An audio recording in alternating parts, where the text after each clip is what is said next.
L'ANSES, comme vous le savez, c'est une organisation créée par les organisations de personnes vivant avec le VIH, les organisations de la société civile. Et quand on revient sur ces réalisations, on pourrait dire que c'est des réalisations sur plusieurs axes. Et ce qui est beaucoup plus accentué dans cette offre de service, c'est qu'aujourd'hui, avec les partenaires de l'ANCS, que ce soit les médiateurs de santé, que ce soit des organisations avec qui nous travaillons, ils sont capables de contribuer dans la prise en charge des personnes vivant avec le VIH, avec même certains qui sont sur la dispensation communautaire des ARV et d'autres sont très impliqués dans l'observance du traitement, dans le suivi de l'observance du traitement, mais également la recherche de pertes de flux. Et donc, ce que nous sommes en train de faire, c'est que là où les structures sanitaires ne peuvent pas aller, donc que l'ANSES mette à disposition des équipes. Et c'est pour parler des cliniques que nous sommes en train de mettre en place, des cliniques communautaires qui offrent l'offre de services aux populations vulnérables, mais des cliniques communautaires également qui se déplacent, qui sont des cliniques mobiles, qui vont partout et à des heures euh, qui ne sont pas quelquefois des heures conventionnelles même de consultation. Toujours dans l'offre de services, pour compléter tout cela, nous sommes en train de lancer la mutuelle de santé de l'ANCS. Et c'est d'ailleurs un grand événement et à l'horizon, c'est le 3, nous allons lancer officiellement la mutuelle qui a déjà commencé à exercer pour compléter l'offre de services. L'ANCS, comme nous le savons, est une organisation de la société civile leader dans la riposte au VIH au Sénégal. C'est une organisation qui fête aujourd'hui ses 30 ans et qui a su, à travers beaucoup d'interventions, beaucoup d'activités, réaliser des performances importantes et des acquis. Euh, Ces 3 dernières années ont été marquées pour l'ANCS par une période de consacration de l'ensemble des acquis que nous avons. Les acquis, c'est d'abord la dimension de la participation des communautés à la réponse au VIH-Sida, la professionnalisation des acteurs communautaires, notamment des organisations, le renforcement des capacités du système communautaire et la mise en place de cliniques communautaires au niveau des régions du Sénégal pour faire en sorte que l'accès aux services de soins de santé de manière générale, mais particulièrement du VIH, puisse être une réalité et que les populations difficiles d'accès puissent accéder à l'offre de soins. Je pense bien que le Sénégal fait partie des pays qui sont cités en exemple lorsqu'on parle de la maîtrise de la réponse à l'épidémie au sida. Mais cette réalité cache mal un certain nombre de phénomènes qui se passent et qui pourraient beaucoup être des contraintes pour l'atteinte des 3,90 d'ici 2030. Parce qu'il ne faut pas qu'on l'oublie. Nous avons dit que le Sénégal s'est engagé à atteindre les 3,95 d'ici 2030. Et pour ce faire, le conseil que je donnerais, c'est véritablement beaucoup plus de tolérance et moins de stigmatisation et de discrimination.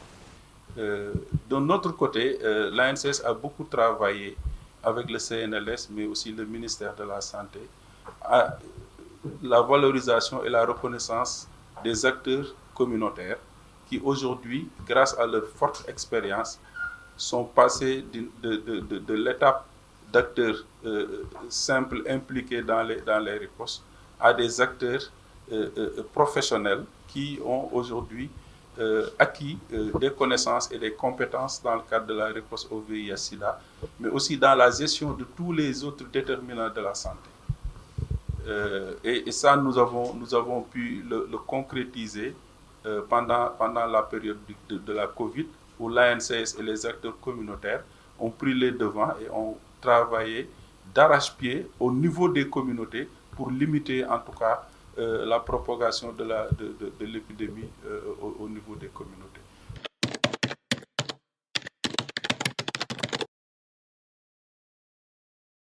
Il en est de même dans de nouvelles stratégies que nous avons eu à créer. Aujourd'hui, nous avons ce qu'on appelle la stratégie, dans la prévention, nous sommes dans la stratégie PrEP, qui a donné des résultats. C'est pour réduire drastiquement le taux d'infection chez des populations clés, comme les travailleurs du sexe, comme les hommes qui ont des relations sexuelles avec d'autres hommes. Et l'ANSES est la première structure communautaire qui a démarré la mise sous PrEP ici au Sénégal. PrEP, c'est la prophylaxie pré-exposition. Elle consiste un peu à, en fait, pour les populations très vulnérables et les personnes qui sont à risque, elle consiste à prendre des médicaments antirétroviraux pour ne pas être infectés du VIH. Donc c'est une stratégie qui concerne les personnes qui ne sont pas encore infectées par le VIH-Sida. Et la stratégie consiste justement à faire en sorte que ces personnes-là ne puissent pas être infectées s'ils prennent des risques. Donc c'est une stratégie extrêmement importante qui aujourd'hui est très bien développée. Et je dois dire qu'un des espoirs de l'élimination du VIH repose sur la PrEP, parce qu'aujourd'hui,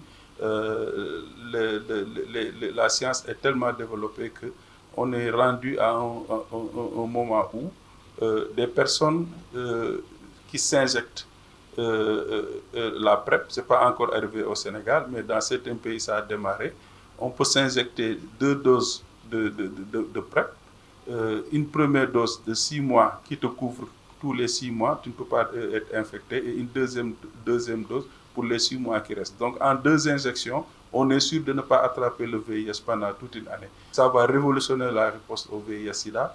Nous, en tant qu'acteurs de la société civile, nous avons fait un très grand plaidoyer lors de la conférence mondiale de lutte contre le sida à Munich, en Allemagne, où nous avons demandé que les laboratoires prennent ces médicaments-là et qu'ils les amènent en Afrique, et que aussi ce soit un accès universel pour tout le monde, que ça ne soit pas des médicaments très chers qui sont hors de portée des populations qui sont dans les pays en voie de développement. Il y a une stratégie qui s'appelle la réduction des risques. Et la réduction des risques est orientée vers des populations qui consomment des drogues et même des drogues injectables. Et de plus en plus, nous nous sommes rendus compte que cette cible se rajeunit de plus en plus. Les jeunes, en plus de ces drogues, créent même maintenant, ont la possibilité de mélanger des substances pour en faire de la drogue. Et vous savez que aussi, quel que soit Alpha, avec la mondialisation, certaines pratiques aussi, les jeunes sont trop connectés à l'Internet et ils suivent ce qui se passe dans le monde. Et ce qui se passe dans le monde aujourd'hui, il y a un phénomène qu'on appelle le chemsex, qui est une pratique où les jeunes se rassemblent entre eux, prennent leur appartement pendant 72 heures, minimum 48 heures, s'adonnent à la drogue et le sexe.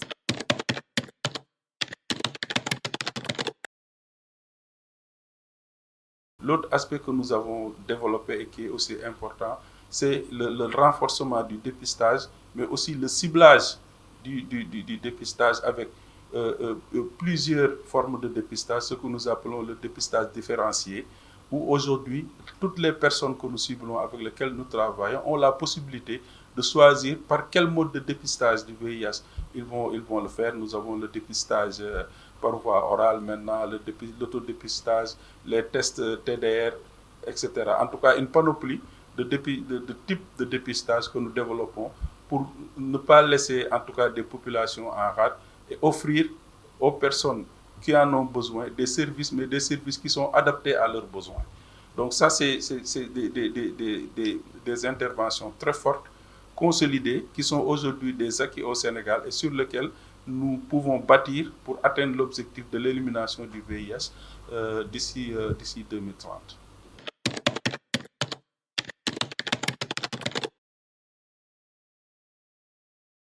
Certaines drogues renforcent l'énergie de la personne et augmentent son envie de sexualité. Et il y a une diversité également de partenaires qui est devant eux, et donc tous les facteurs de contamination sont présents. Et donc, ça a un lien direct entre drogue, sexe et VIH-Sida. Et en plus du VIH, même le problème de l'hépatite également. Donc, c'est deux maladies qui commencent à ressurgir chez les jeunes. Et malheureusement, les jeunes aujourd'hui, c'est des jeunes qui sont pratiquement vierges en termes de sensibilisation.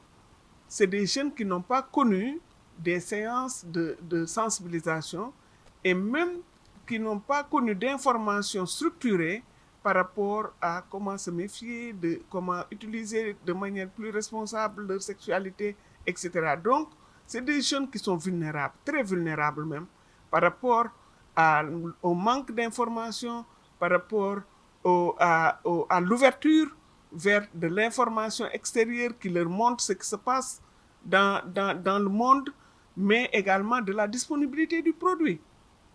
Que le Sénégal, on a comment dirais-je, mentionné au port ou dans des véhicules une quantité importante de drogue, mais tout le monde se posait la question de savoir en disant que le Sénégal est un pays de passage de la drogue, mais aujourd'hui, on sait très bien que également le Sénégal est devenu un pays de consommation, surtout chez les jeunes.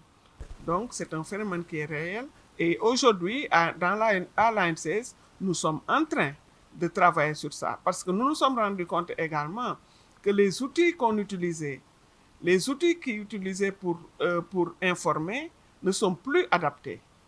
Il faudrait essayer de comprendre le langage des jeunes pour avoir des outils adaptés à ce langage des jeunes-là. Donc, les jeunes sont pratiquement doués par rapport à l'utilisation de l'Internet, par rapport à l'utilisation des nouvelles technologies de l'information. Il faudrait que dans les communications que nous sommes en train de vouloir établir entre jeunes, non seulement qu'on mette les jeunes au centre, qu'eux-mêmes qu'ils portent l'information, mais également que les jeunes nous aident à formuler l'information et à le transcrire dans leur langage. Nous l'avons essayé dans un projet un projet Coradep, où nous avons travaillé avec le RISE pour mettre en place ce qu'on appelle Hello Ado, où c'était un dispositif de communication qui permettait aux jeunes de débattre sur leur sexualité, de poser des questions sur leur sexualité, de demander des références, des contre-références avec l'outil Hello Ado. Et je pense bien que ce sont en tout cas ces outils qu'il faut développer davantage et qu'il faut mettre à disposition de ces jeunes-là. Mais encore une fois, je crois que l'appropriation doit se faire par les jeunes.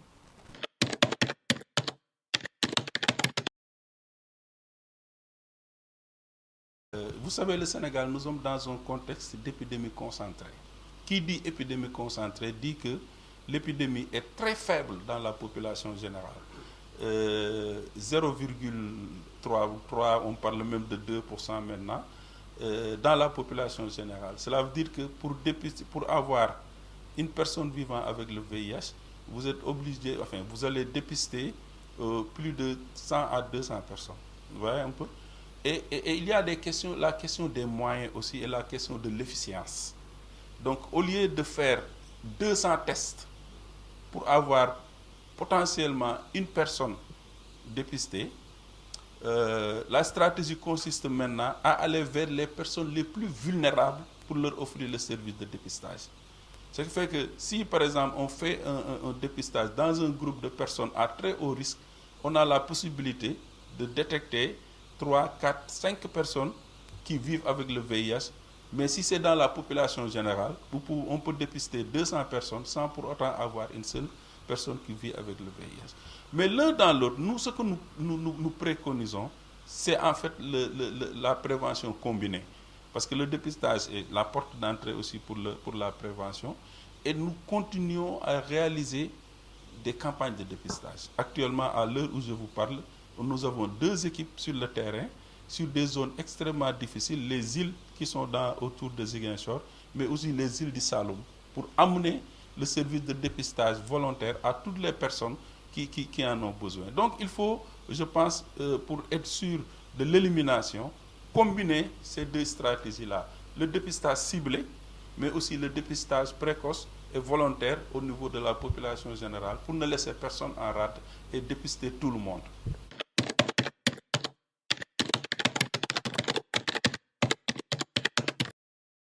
C'est une innovation, les cliniques communautaires, parce que c'est le fait d'apporter le service le plus près possible des personnes qui en ont besoin et de travailler sur la triptyque accessibilité, acceptabilité, mais portabilité aussi du service sans perdre la qualité. C'est une innovation majeure. Aujourd'hui, les cliniques communautaires de l'ANSS sont en train de faire tâche d'huile. On est en train de montrer la complémentarité avec le service de santé classique où nous venons en appoint. C'est-à-dire là où le service de santé classique atteint des limites, la clinique communautaire de l'ANCS, du fait de l'adaptation de l'offre de services, du fait de la disponibilité des acteurs qui y travaillent, parce qu'on a des acteurs du niveau médical, mais aussi des acteurs communautaires, du fait de cette disponibilité-là, des acteurs communautaires qui vont aller chercher des personnes vulnérables ou des personnes atteintes de VIH pour les ramener dans la clinique à des heures où peut-être le poste de santé ou le centre de santé est fermé. Ça, c'est des innovations de taille majeure qui nous permettent en tout cas de venir en complément, mais aussi d'aller toucher les personnes les plus difficiles d'accès.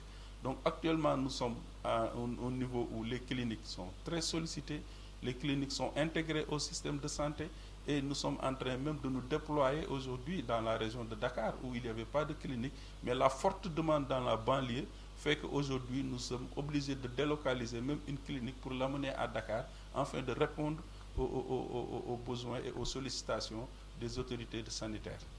Celle de Louga vient à Thiaroye, au niveau du centre Jacques Chirac.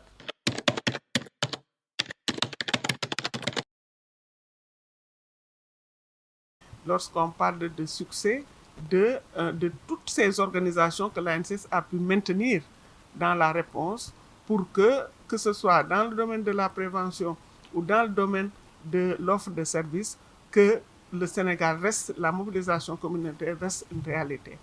Et c'est en termes de budget, c'est une organisation aujourd'hui qui a su mobiliser des budgets conséquents qui vont jusqu'à atteindre des milliards de francs CFA que nous sommes en train de mobiliser auprès des bailleurs de fonds et que nous mettrons à contribution pour accompagner le gouvernement du Sénégal. Et c'est important.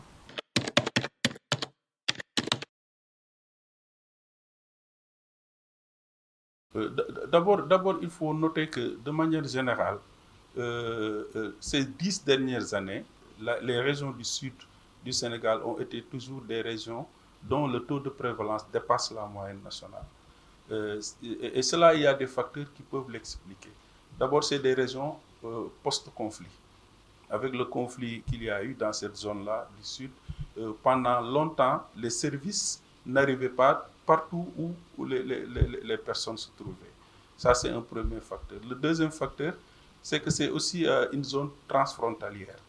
Et beaucoup de populations des pays limitrophes arrivent dans cette zone-là et se font prendre en charge au niveau des structures de santé du Sénégal, parce que l'offre de services, en tout cas en matière de lutte contre le sida, est beaucoup plus développée au Sénégal que par rapport à ces pays-là. Ce qui fait que ces personnes qui habitent dans les autres pays et qui arrivent dans nos centres de santé, quand ils sont comptabilisés, ils augmentent la cohorte des personnes vivant avec le VIH du Sénégal. C'est pour cela que nous avons l'habitude de dire que ces trois régions, que sont Sédhiou, Kolda et Ziguinchor, ont une prévalence sous-régionale dans une prévalence nationale. Parce qu'on ne décompte pas seulement les personnes malades du Sénégal vivant avec le VIH qui sont sénégalais, mais il y a aussi dans la cohorte beaucoup d'autres personnes vivant avec le VIH qui viennent des pays limitrophes, Gambie, Guinée-Bissau, Guinée-Conakry, etc., etc. L'autre facteur aussi, c'est des facteurs culturels, socio-culturels. Il y a beaucoup de pratiques qui peuvent rendre les personnes vulnérables au VIH-Sida, qui sont encore de cours au niveau de ces régions-là. Et cela fait aussi que, en tout cas, l'infection du VIH est beaucoup plus fréquente. Il y a la question des mariages précoces.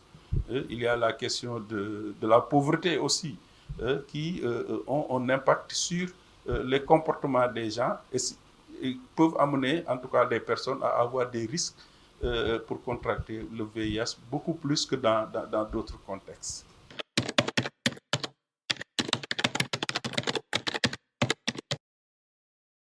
Pour la faiblesse de la prise en charge pédiatrique, je pense que c'est un phénomène national et même régional. Dans presque tous les pays de l'Afrique de l'Ouest, en tout cas, nous avons, quand on analyse la cascade des soins de ces pays-là, on voit nettement que le traitement, en tout cas, des enfants pose problème. Parce que dans les cascades où, avec les adultes, on atteint 90, pratiquement 95%, chez les enfants, ça tourne autour de 50, 40, même parfois 30%.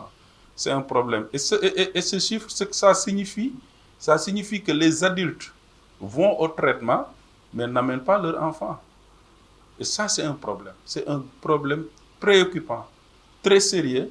Et l'ANCS a développé depuis plus de 5 ans déjà des stratégies pour que les enfants puissent être pris en charge et qu'on puisse les amener au traitement le plus rapidement possible. Maintenant, nous sommes confrontés à des difficultés qui sont liées à la stigmatisation et à la discrimination. Vous savez, un enfant qui est malade, ou en tout cas qui est infecté au VIH, qui doit prendre des soins tous les jours, qui doit prendre des médicaments, etc., il a un traitement particulier au niveau social, dans la famille. Il y a beaucoup de questions qui sont posées à la maman, il y a beaucoup de gens qui observent, beaucoup de gens qui font des commentaires. Et cette pression-là, elle fait que souvent, certaines mères préfèrent ne pas emmener l'enfant aux soins pour dire qu'il est malade ou qu'il souffre de quelque chose. Nous avons raconté des cas où certaines personnes ont été même obligées de carrément déménager de leur quartier pour que la pression de la stigmatisation autour de l'enfant soit en tout cas anéantie. Mais l'un dans l'autre, ce qu'il faudrait faire, je pense qu'au niveau du Sénégal, avec la PTME, on a la possibilité, dès l'instant qu'on est en contact avec une femme enceinte, de faire le travail nécessaire, si elle est séropositive, de l'encadrer de telle sorte que si l'enfant naît, on peut faire les tests pour voir si l'enfant est infecté ou non. Et si l'enfant est infecté, il y a des mesures idoines qui doivent être prises pour que son traitement puisse continuer et que l'enfant soit mis au traitement le plus rapidement possible. Et l'ANCS, avec la stratégie des médiateurs et la stratégie des Mosementors, a déjà commencé ce travail-là sur le terrain qui consiste à encadrer les femmes enceintes, à les amener le plus rapidement possible.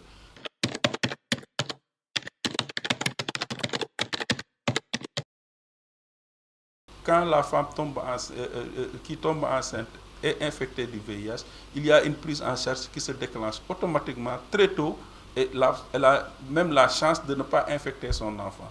Mais par malheur, si ça arrive, il y a des dispositions qui sont prises au niveau communautaire avec les Badjanogor, les Mosementors et les médiateurs communautaires pour encadrer cette famille-là à ce que l'enfant puisse accéder au traitement et y rester. Parce que c'est ça aussi le défi.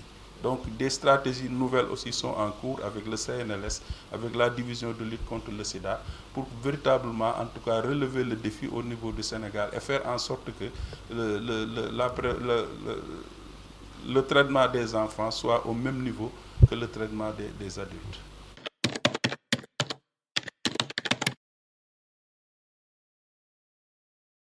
Donc, un très grand plaidoyer est en train d'être fait. La communauté internationale, société civile en tout cas, est mobilisée à ce que cette PrEP-là, cette forme de PrEP injectable arrive dans les pays en voie de développement, qui par ailleurs sont les pays qui payent le plus lourd, en tout cas, tribut de l'infection à VIH.